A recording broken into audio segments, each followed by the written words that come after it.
Hi guys, आप सबका हमारे YouTube channel Tasmiya career academy पे स्वागत है। गाइस, आज जो हम आपको डिटेल देने जा रहे हैं वो देने जा रहे हैं यूपीएससी रिक्रूटमेंट 2025 के नोटिफिकेशन के बारे में। यूपीएससी यानी कि यूनियन पब्लिक सर्विस कमीशन ने ग्रुप ए और ग्रुप बी में स्पेशलिस्ट ऑफिसर्स की 241 वैकेंसीज के लिए अपना नोटिफिकेशन जारी किया है। अगर आप भी इन वैकेंसीज के लिए अप्लाई करना चाहते हैं तो गाइस ये वीडियो आपके लिए बहुत ज्यादा इंपॉर्टेंट है, क्योंकि इस वीडियो में हमने पूरा डिटेल में बताया कि क्या मिनिमम क्वालिफिकेशन मांगी गई है, क्या आपका सिलेक्शन प्रोसेस रहेगा, लास्ट डेट अप्लाई करने की कब है और ऑनलाइन जाकर के कैसे आपको रजिस्ट्रेशन और फॉर्मेलिटीज पूरी करनी होगी। तो गाइस पूरा वीडियो देखिएगा और साथ ही साथ में हमारे इस यूट्यूब चैनल को सब्सक्राइब कर लें, लाइक करें और ज्यादा से ज्यादा शेयर करें। तो गाइस सबसे पहले बात करते हैं इनकी ऑफिशियल वेबसाइट की। इनकी जो ऑफिशियल वेबसाइट है वो है www.upsc.gov.in, जहां पर आपको इनका फुल नोटिफिकेशन मिल जाएगा। सेकंड जो इनकी ऑफिशियल वेबसाइट है वो है www.upsconline.gov.in, जहां पर जाकर के आपको रजिस्ट्रेशन और फॉर्मेलिटीज पूरी करनी होगी। रिक्रूटमेंट अथॉरिटी जो रहेगी आपकी यूपीएससी के थ्रू होगी, यानी कि यूनियन पब्लिक सर्विस कमीशन जो है एग्जाम कंडक्ट कराएगा। पोस्ट नेम की अगर बात करें तो ये आपकी ग्रुप ए और ग्रुप बी की रहेगी, यानी कि इसमें स्पेशलिस्ट ऑफिसर्स की ये हायरिंग की जाएगी, जिसमें आपका scientific officers, administrative officers, legal officers, section officers, इसके अलावा जो है अदर्स कई सारी पोस्ट जो है अलग अलग डिपार्टमेंट्स में जो है जारी की गई है। ये आपकी परमानेंट यानी कि रेगुलर जॉब्स रहेंगी। जेंडर की बात करें तो मेल एंड फीमेल, यानी कि man and women both can apply for this vacancies है। टोटल वैकेंसीज जो है आपका 241 वैकेंसीज के लिए इन्होंने अपना नोटिफिकेशन जारी किया गया है। जॉब लोकेशन की बात करें तो सिलेक्शन होने के बाद जो आपका ऑल ओवर इंडिया आपकी कहीं भी पोस्टिंग दी जा सकती है। अप्लाई मोड आपका ऑनलाइन रहेगा, ऑफलाइन किसी भी तरह का कोई कम्युनिकेशन या कॉरेस्पॉन्डेंस नहीं किया जाएगा। रजिस्ट्रेशन जो स्टार्ट हो गए हैं आपका 28 जून 2025 से रजिस्ट्रेशन स्टार्ट हो चुके हैं और लास्ट डेट जो है रजिस्ट्रेशन की यानी कि अप्लाई करने की 17 जुलाई 2025 है। तो 28 जुलाई 2025 से लेकर के 17 जुलाई 2025 के बीच में आपको उनके ऑफिशियल पोर्टल पर जाकर के अपना रजिस्ट्रेशन और फॉर्मेलिटीज पूरी कर लेनी है। एग्जाम डेट की अगर बात करें, रिटर्न एग्जाम डेट की, अगर इसमें रिटर्न एग्जाम कंडक्ट किया गया तो आपका जो है रिटर्न एग्जाम डेट जल्दी ही इनकी ऑफिशियल वेबसाइट पे जो है आपका अपडेट कर दी जाएगी। और अगर रिटर्न एग्जाम कंडक्ट नहीं किया गया है, आपके शॉर्ट लिस्टिंग बेसिस पे जो है आपका डायरेक्ट इंटरव्यू के लिए अगर कॉल करते हैं तो वो भी आपको पूरा इंटीमेट कर दिया जाएगा। एडमिट कार्ड की अगर बात करें तो आपका जो रिटर्न एग्जाम डेट आएगी उससे एक हफ्ते पहले जो है आप अपना रिटर्न एडमिट कार्ड जो है इनके ऑफिशियल पोर्टल से डाउनलोड कर सकते हैं। नेक्स्ट बात करते हैं कि आपकी एप्लीकेशन फीस क्या रखी गई है। तो एप्लीकेशन फीस की अगर हम बात करें, अगर आप जनरल, ओबीसी या ईडब्ल्यूएस इस कैटेगरी में आते हैं तो आपके लिए एप्लीकेशन फीस 25 रुपए रखी गई है। और अगर आप एससी, एसटी, फिजिकल हैंडीकैप या फीमेल इस कैटेगरी में है तो आपके लिए एप्लीकेशन फीस नील रखी गई है, यानी कि आपको एग्जेम्प्टेड रखा गया है। आपको किसी भी तरह की कोई एप्लीकेशन फीस देने की जरूरत नहीं है। पेमेंट मोड की अगर बात करें, यानी कि जो आपका एप्लीकेशन फीस का जो पेमेंट मोड रहेगा वो ऑनलाइन रहेगा, यानी कि at the time of registration आप अपने debit card, credit card, net banking, UPI, IMPS या जो भी पेमेंट गेटवे वहां पर है उसके थ्रू आप अपनी एप्लीकेशन फीस अपना जो है अपनी कैटेगरी के अकॉर्डिंग डिपोजिट कर सकते हैं।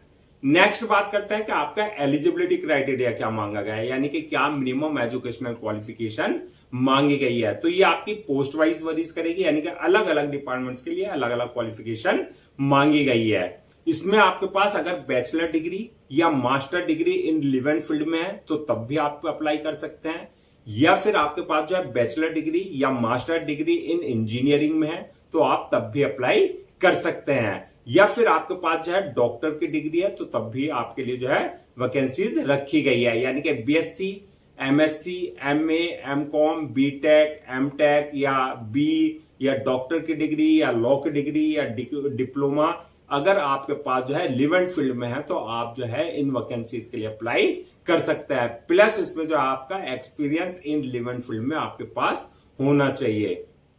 अब बात करते हैं कि एज लिमिट की क्या रखी गई है। तो एज लिमिट की अगर बात करें तो मिनिमम 30 साल और मैक्सिमम 50 साल रखी गई है। ये आपकी पोस्ट वाइज वरी करेगी। 30 और 50 के बीच में अगर आपकी एज है तो आप इन वैकेंसीज के लिए अप्लाई कर सकते हैं। Age relaxation as per government rules and regulation, जो रिजर्व कैटेगरीज वाले हैं उनको जो एज रिलैक्सेशन दिया जाता है वो प्रॉपर आपको जो है एज रिलैक्सेशन दिया जाएगा। नेक्स्ट बात करते हैं कि आपका सिलेक्शन प्रोसेस क्या रहेगा। तो सिलेक्शन प्रोसेस की अगर बात करें तो इसमें मल्टीपल स्टेजेस रहेंगी जो आपको क्लियर करनी होगी। फर्स्ट स्टेज जो होगी आपकी शॉर्ट लिस्टिंग की होगी, यानी कि आपका जो है जो भी आपने अप्लाई किया है, जितने एप्लीकेंट्स हैं उनको शॉर्ट लिस्टेड किया जाएगा on the basis of your academic performance plus experience basis, यानी कि आपकी जो एकेडमिक ओवरऑल एकेडमिक परफॉर्मेंस है प्लस जो आपका एक्सपीरियंस है उन सारी चीजों को कंसीडर करते हुए आपको शॉर्ट लिस्टेड किया जाएगा, यानी कैंडिडेट को जो है आपका जो है शॉर्ट लिस्टिंग की जाएगी। जो कैंडिडेट शॉर्ट लिस्टेड किए जाएंगे उनका जो है सेकंड स्टेज होगी। अगर आपका रिटर्न एग्जाम कंडक्ट होता है तो आपका रिक्रूटमेंट टेस्ट प्लस इंटरव्यू होगा, और अगर रिक्रूटमेंट टेस्ट कंडक्ट नहीं कराती है यूपीएससी तो आपका जो है डायरेक्ट इंटरव्यू आपका लिया जाएगा। जो ये क्लियर कर लेंगे स्टेज रिक्रूटमेंट टेस्ट की और इंटरव्यू की, तो उसके बाद जो है नेक्स्ट स्टेज होगी डॉक्यूमेंट्स वेरिफिकेशन की, यानी कि at the time of registration आप अपने डॉक्यूमेंट जो है जो भी आपने डॉक्यूमेंट्स अपलोड किया है वो सारे डॉक्यूमेंट जो आपका ओरिजिनल चेक किए जाएंगे, यानी कि वेरीफाई किए जाएंगे। और लास्ट स्टेज होगी वो होगी मेडिकल एग्जामिनेशन की, यानी कि जिस पोस्ट के लिए आपने अप्लाई किया है उसके लिए देखा जाएगा कि आप जो है फिजिकली और मेंटली पूरी तरीके से फिट है या नहीं है। तो ये मल्टीपल स्टेजेस रहेंगी जो आपको क्लियर करनी होगी। अब बात करते हैं कि आपका जो है सिलेबस क्या रहेगा। अगर आपका रिक्रूटमेंट टेस्ट कंडक्ट कराती है यूपीएससी तो उसका सिलेबस जो है जो आपकी एजुकेशनल बैकग्राउंड है, यानी कि जिस पोस्ट के लिए आपने अप्लाई किया है उसका जो क्राइटेरिया है उससे ही रिलेटेड आपके सारे क्वेश्चंस आपसे जो आपकी सब्जेक्ट नॉलेज है उससे पूछे जाएंगे। सैलरी एंड अलाउंसेस की अगर बात करें तो ये भी आपकी पोस्ट वाइज वरीज करेगी। ये लेवल 7 से लेकर के आपके लेवल 12 तक आपकी वरीज करेगी, यानी कि 7 लेवल से 12 तक के बीच में आपकी सैलरी रहेगी, यानी कि स्टार्टिंग सैलरी जो आपकी मिनिमम 44,900 से लेकर के 1,31,100 तक रहेगी। अलाउंसेज और अदर्स बेनिफिट्स की अगर बात करें तो ये एज पर यूपीएससी नॉर्म्स जो एक ऑफिसर्स को दिए जाते हैं वो प्रॉपर आपको अलाउंसेज भी दिए जाएंगे और अदर्स बेनिफिट्स भी दिए जाएंगे, चाहे उसमें डीए है, चाहे एचआर है, चाहे मेडिकल फैसिलिटीज वगैरह जो भी है वो सारे डॉक्यूमेंट जो आप वो सारे अलाउंसेज जो है और अदर्स बेनिफिट्स आपको प्रॉपर दिए जाएंगे।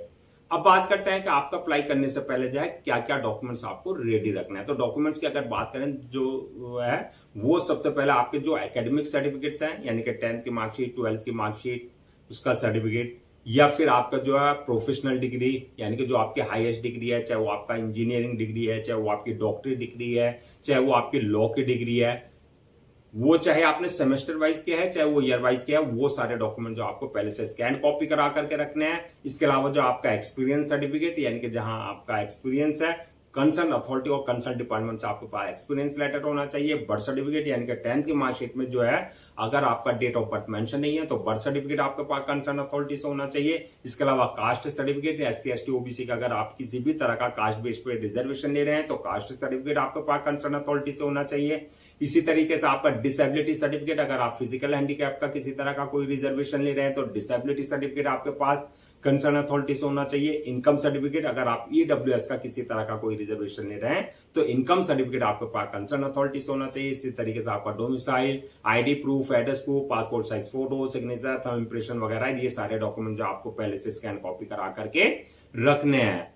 अब बात करते हैं नेक्स्ट का आपका अप्लाई करने का क्या प्रोसीजर रहेगा। तो अप्लाई करने का जो जैसा कि हमने स्टार्टिंग में बताया था पूरा प्रोसेस जो है ऑनलाइन रहेगा, ऑफलाइन किसी भी तरह का कोई कम्युनिकेशन या कॉरेस्पॉन्डेंस नहीं किया जाएगा। ऑनलाइन अप्लाई करने के लिए सबसे पहले आपको उनका ऑफिशियल पोर्टल www.upsconline.gov.in पर विजिट करना है। जब वहां विजिट करेंगे रिक्रूटमेंट कैरियर वाले सेक्शन में जाएंगे, वहां पर आपको लिंक मिलेगा अप्लाई ऑनलाइन लिंक का। यहां पर इस बात का ध्यान रखना है, अगर आपने इनके पोर्टल पर अपना आपको पहले से रजिस्टर नहीं करा रखा है तो आपको न्यू रजिस्ट्रेशन पर जाकर के अपना जो है वैलिड जो है basic details plus valid email ID और मोबाइल नंबर से अपना आपको रजिस्टर करा लेना है, यानी कि वहां से यूजर नेम पासवर्ड जनरेट होगा जो आपके क्रेडेंशियल होंगे।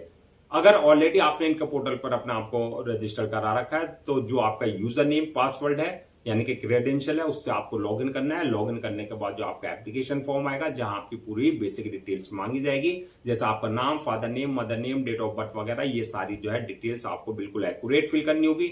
डिटेल्स फिल करने के बाद जो आपका नेक्स्ट ऑप्शन आएगा अपलोड योर डॉक्यूमेंट्स का, यानी कि जो भी आपके डॉक्यूमेंट्स है, चाहे वो आपके एकेडमिक सर्टिफिकेट्स हैं, चाहे वो आपके प्रोफेशनल सर्टिफिकेट्स हैं, वो सारे डॉक्यूमेंट जो आपको अपलोड करने हैं, आपका एक्सपीरियंस लेटर वो आपको अपलोड करना है, प्लस आपका जो है जो भी आपके passport size photo, signature, thumb impression, जो भी रिक्वायर्ड डॉक्यूमेंट्स हैं वो आपको उनके प्रेस्क्राइब्ड फॉर्मेट के हिसाब से जो है अपलोड करने होंगे। डॉक्यूमेंट्स अपलोड करने के बाद जो है आपका नेक्स्ट ऑप्शन आएगा पेमेंट का, यानी कि जो आपकी एप्लीकेशन फीस है वो आपको जो है अपनी कैटेगरी के अकॉर्डिंग जो है अपने debit card, credit card, net banking, UPI, IMPS या जो भी पेमेंट गेटवे वहां पर है उसके थ्रू आपको अपनी एप्लीकेशन फीस डिपॉजिट करनी होगी।